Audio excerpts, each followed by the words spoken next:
नमस्कार दोस्तों, online एसकेएमयू YouTube channel में आप सभी का स्वागत है। और आज के इस वीडियो में बात करने वाले एसकेएमयू यूजी सेमेस्टर 3 जो कि सेशन आप लोग का 2024 से 28। और आज के इस वीडियो में हम लोग बात करने वाले जो कि आपका मेजर पेपर 4 सब्जेक्ट है आपका हिस्ट्री। तो इसके हम लोग सेट 3 के बारे में बात करने वाले, जिसमें कि कुछ आपके क्वेश्चन आंसर दिए गए।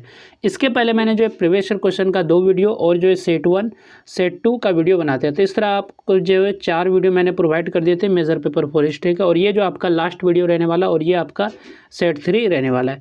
तो सबसे पहले बात कर लेते हैं क्वेश्चन के पैटर्न के बारे में। तो क्वेश्चन आपका जो है 2 ग्रुप में पूछा जाता है। ग्रुप ए में जो कि वेरी शॉर्ट क्वेश्चन और शॉर्ट क्वेश्चन पूछे जाते हैं, और ग्रुप बी जो सेक्शन रहता है जिसमें कि आपके लॉन्ग क्वेश्चन पूछे जाते हैं। तो आपको एग्जाम के लिए जो अच्छे ढंग से तैयार करना है, शॉर्ट क्वेश्चन और लॉन्ग क्वेश्चन को अच्छे से तैयार करना है। और मैं ये हर वीडियो में बोलता हूँ कि आप लोग शॉर्ट क्वेश्चन और लॉन्ग क्वेश्चन को अच्छे से तैयार कीजिएगा। सबसे पहले हम लोग बात करते हैं ग्रुप ए के जो वेरी शॉर्ट क्वेश्चन है, यानी कि very short answer type question है। तो पहला जो क्वेश्चन है, who introduced the market control policy during the Delhi सल्तनत। तो दिल्ली सल्तनत के दौरान बाजार नियंत्रण नीति किसने लागू की?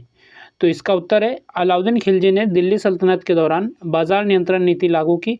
उसने जो वस्तुओं की कीमतें निश्चित की, जमाखोरी पर रोक लगाई तथा बाजारों की निगरानी के लिए शाहना ए मंडी नामक अधिकारी नियुक्त किया।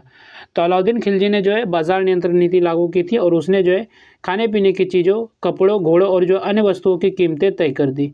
और कोई व्यापारी अधिक कीमत नहीं ले सकता था, और इससे जो है महंगाई कम रही और जनता तथा सैनिकों को जो है सस्ती वस्तुएं मिलती रही। तो ये था बाजार नियंत्रण नीति। ठीक है, नेक्स्ट आपका क्वेश्चन है, who was the founder of the Mamluk dynasty. Mamluk वंश का संस्थापक कौन था? तो ममलुक वंश, जिसे हम लोग दास वंश या फिर गुलाम वंश के नाम से भी जानते हैं, तो ममलुक वंश का जो संस्थापक कुतुबुद्दीन ऐबक था, उसने जो है 1206 ईस्वी में दिल्ली सल्तनत के प्रथम वंश की स्थापना की। वह पहले मोहम्मद गौरी का विश्वसनीय दास और प्रमुख सेनापति था। तो ममलुक वंश का संस्थापक कौन था? तो कुतुबुद्दीन ऐबक था। कुतुबुद्दीन ऐबक जो है ममलुक वंश का संस्थापक था। उसने जो है 1206 ईस्वी में दिल्ली सल्तनत के पहले वंश की स्थापना की, और वह जो पहले मोहम्मद गौरी का दास और जो सेनापति था, लेकिन बाद में जो स्वतंत्र शासक बन गया, यानी कि बाद में वो खुद अपना शासक बन गया। नेक्स्ट आपका क्वेश्चन है question number C, what is the iqta system, यानी कि इक्ता प्रणाली क्या थी? तो इक्ता प्रणाली दिल्ली सल्तनत की भूमि एवं राजस्व व्यवस्था थी। इसमें जो है अधिकारियों को वेतन के बदले, यानी कि तनख्वाह के बदले जो इक्ता यानी कि भूमि क्षेत्र दिया जाता था, जहां से वे कर वसूल कर प्रशासन चलाते और सुल्तान को सैनिक सहायता प्रदान करते थे। तो इक्ता प्रणाली जो है दिल्ली सल्तनत की भूमि और राजस्व व्यवस्था थी। इसमें जो है सुल्तान जो है अपने अधिकारियों को एक क्षेत्र देता था। अधिकारी उस क्षेत्र से कर वसूलते, प्रशासन चलाते और ज़रूरत पड़ने पर सुल्तान को सैनिक सहायता भी देते थे। तो ये आपका एकता प्रणाली था। इसके बाद नेक्स्ट आपका क्वेश्चन है, who invaded India in 1398 AD. तो 1398 ईस्वी में भारत पर किसने आक्रमण किया था? तो 1398 ईस्वी में मध्य एशिया के विजेता तैमूर ने भारत पर आक्रमण किया था, और उसने जो है दिल्ली पर अधिकार कर भारी लूटपाट, नरसंहार और विनाश किया, जिससे जो दिल्ली सल्तनत कमज़ोर हो गई। तो 1398 ईस्वी में किसने आक्रमण किया था? तो तैमूर ने किया था। तो 1398 ईस्वी में तैमूर ने भारत पर आक्रमण किया था। उसने जो है दिल्ली पर कब्जा कर भारी लूटपाट और नरसंहार किया। उसके आक्रमण से जो है दिल्ली सल्तनत जो है बहुत कमज़ोर हो गई, और उसकी आर्थिक स्थिति भी खराब हो गई। इसके बाद नेक्स्ट आपका क्वेश्चन है, name any one architectural monument of the Delhi सल्तनत। तो दिल्ली सल्तनत काल के किसी एक स्थापत्य स्मारक का नाम लिखिए। तो किसी आपको एक स्थापत्य स्मारक का नाम बताना है। तो दिल्ली सल्तनत काल का जो प्रसिद्ध स्थापत्य स्मारक कुतुब मीनार है, इसका निर्माण कुतुबुद्दीन ऐबक ने प्रारंभ कराया था, जिससे बाद में जो इल्तुतमिश ने पूरा कराया, और यह भारत की ऐतिहासिक धरोहरों में प्रमुख है। तो कुतुब मीनार जो है दिल्ली सल्तनत काल का जो सबसे प्रसिद्ध स्थापत्य स्मारक है, इसका निर्माण जो है कुतुबुद्दीन ऐबक ने शुरू कराया था, और बाद में जो है इल्तुतमिश ने जो इसे पूरा कराया, और यह आज भी जो है भारत की महत्वपूर्ण ऐतिहासिक धरोहरों में शामिल है। तो ये कुतुब मीनार आज के लिए अभी भी ये आपका काफ़ी प्रचलित है। ठीक है, इसके बाद यहाँ से आपका शॉर्ट आंसर टाइप क्वेश्चन शुरू होते हैं, यानी कि शॉर्ट क्वेश्चन शुरू होते हैं। तो शॉर्ट क्वेश्चन पे चलने से पहले बात कर लेते हैं इस पीडीएफ के बारे में कि ये पीडीएफ आप लोग कैसे डाउनलोड कर सकते हैं। तो ये पीडीएफ आपको हमारे टेलीग्राम चैनल ओनली एसकेएमयू पे मिल जाएगा, तो वहाँ से आप पीडीएफ डाउनलोड कर सकते हैं। अगर आप वहाँ नहीं ढूंढ पाते तो इसी वीडियो के डिस्क्रिप्शन में आपको पीडीएफ का लिंक मिल जाएगा, तो आप लिंक पे जैसे क्लिक करेंगे तो आप टेलीग्राम पे रिडायरेक्ट हो जाएंगे, और वहाँ से आप पीडीएफ को पढ़ सकते हैं। तो क्वेश्चन नंबर 2 जो कि आपका शॉर्ट क्वेश्चन है, explain the importance of historical sources in the study of medieval Indian history. तो मध्यकालीन भारतीय इतिहास के अध्ययन में ऐतिहासिक स्रोतों के महत्व की व्याख्या कीजिए। तो मध्यकालीन भारतीय इतिहास के अध्ययन में ऐतिहासिक स्रोतों का बहुत महत्वपूर्ण स्थान है।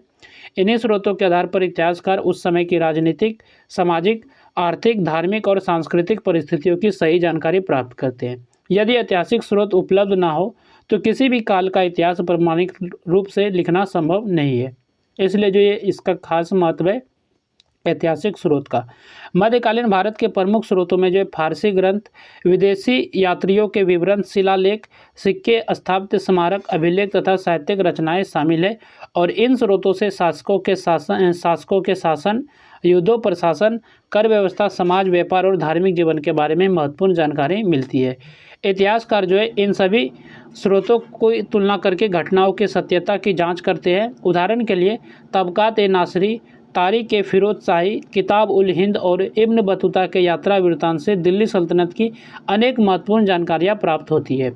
वही सिक्कों और शिलालेखों से शासकों के नाम, शासनकाल, उपाधियाँ और जो है आर्थिक स्थिति का पता चलता है। स्थापत्य स्मारक उस समय की कला, संस्कृति और तकनीकी विकास की जानकारी देते हैं। इस प्रकार जो ऐतिहासिक स्रोत है मध्यकालीन भारतीय इतिहास को समझने, उसकी घटनाओं की सत्यता जानने तथा उस समय के समाज और शासन की सही तस्वीर प्रस्तुत करने का सबसे विश्वसनीय आधार है। इसके बाद नेक्स्ट आपका शॉर्ट क्वेश्चन है, explain the main teachings of Sufism. सूफीवाद की प्रमुख शिक्षाओं की व्याख्या कीजिए। तो सूफीवाद की कौन सी जो मेन टीचिंग्स है, प्रमुख शिक्षा है, तो इसके बारे में आपको बताना है। तो सूफीवाद जो इस्लाम की एक आध्यात्मिक धारा है जिसका जो मुख्य उद्देश्य प्रेम, सेवा, मानवता और ईश्वर की सच्ची भक्ति है।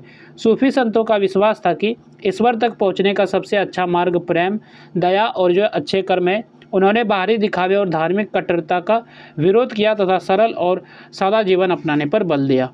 सूफी संत सभी मनुष्यों को समान मानते थे। वे जाति, धर्म और ऊंच नीच का भेदभाव नहीं करते थे। उनकी खानकाहों में सभी लोगों का समान रूप से स्वागत किया जाता था। उन्होंने गरीबों, ज़रूरतमंदों और दुखी लोगों की सेवा को ईश्वर की सच्ची पूजा माना। सूफी संत प्रेम, भाईचारे, सहिष्णुता, क्षमा और सदाचार का संदेश देते थे। वे संगीत, प्रार्थना और ध्यान के माध्यम से ईश्वर की उपासना करते थे।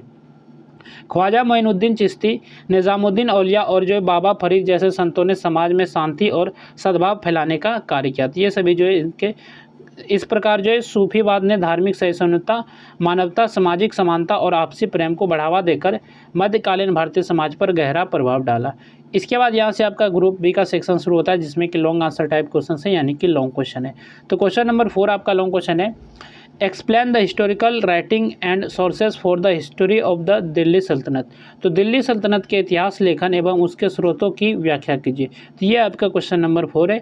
इसके बाद नेक्स्ट आपका क्वेश्चन है question number 5, discuss Alauddin Khilji's market control policy and its significance. तो अलाउद्दीन खिलजी की बाजार नियंत्रण नीति एवं उसके महत्व की विवेचना कीजिए। तो ये क्वेश्चन नंबर आपका 5 है। नेक्स्ट आपका क्वेश्चन है question number 6, critically examine the policies and experiments of Muhammad bin Tughlaq. तो मोहम्मद बिन तुगलक की नीतियों एवं प्रयोगों का समालोचनात्मक परीक्षण कीजिए। इसके बाद नेक्स्ट आपका क्वेश्चन है क्वेश्चन नंबर जो कि आपका क्वेश्चन नंबर 7 है, evaluate the impact of the Mongol threat on the Delhi सल्तनत। दिल्ली सल्तनत पर मंगोल आक्रमणों के प्रभाव का मूल्यांकन कीजिए। इसके बाद नेक्स्ट आपका क्वेश्चन है question number 8, discuss the administrative system of the Delhi Sultanate with special reference to the central administration, provincial administration and the iqta system. तो केंद्र प्रशासन, प्रांतीय प्रशासन तथा इक्ता प्रणाली के विशेष संदर्भ में दिल्ली सल्तनत की प्रशासनिक व्यवस्था की विवेचना कीजिए। तो आपको दिल्ली सल्तनत की प्रशासनिक व्यवस्था के बारे में बताना है और आपको जो है केंद्र प्रशासन, प्रांतीय प्रशासन और इक्ता प्रणाली के बारे में भी बताना है। इसके बाद नेक्स्ट आपका क्वेश्चन है question number 9, evaluate the contribution of the Sufi and Bhakti movements to medieval Indian society. तो मध्यकालीन भारतीय समाज में सूफी एवं भक्ति आंदोलनों के योगदान का मूल्यांकन कीजिए। ये क्वेश्चन नंबर आपका 9 है। यहाँ तक हम लोगों ने ये सेट 3 देखा जो कि आपका मेजर पेपर 4 हिस्ट्री था और ये जो वीडियो था सेमेस्टर 3 सेशन 2024 से 28 के लिए वीडियो था। तो आप लोग जो है सभी वीडियो को अच्छे से देख लीजिएगा। मैंने पहले 2 वीडियो जो है प्रीवियस ईयर क्वेश्चन के डाले थे, इसके बाद आपका जो है सेट 1, सेट 2 और ये आपका सेट 3। तो इस तरह आपके जो टोटल 5 वीडियो गए, तो आप लोग 5 वीडियो को अच्छे से पढ़ लीजिए, मतलब कि वीडियो को देख लीजिएगा। और बाकी जो PDF का लिंक जो है सभी वीडियो के डिस्क्रिप्शन में दिया गया है, तो वहाँ से आप PDF को भी अच्छे से पढ़ सकते हैं टेलीग्राम से जाके। तो चलिए फिर मिलते हैं नेक्स्ट वीडियो में। इस वीडियो में बस इतना ही।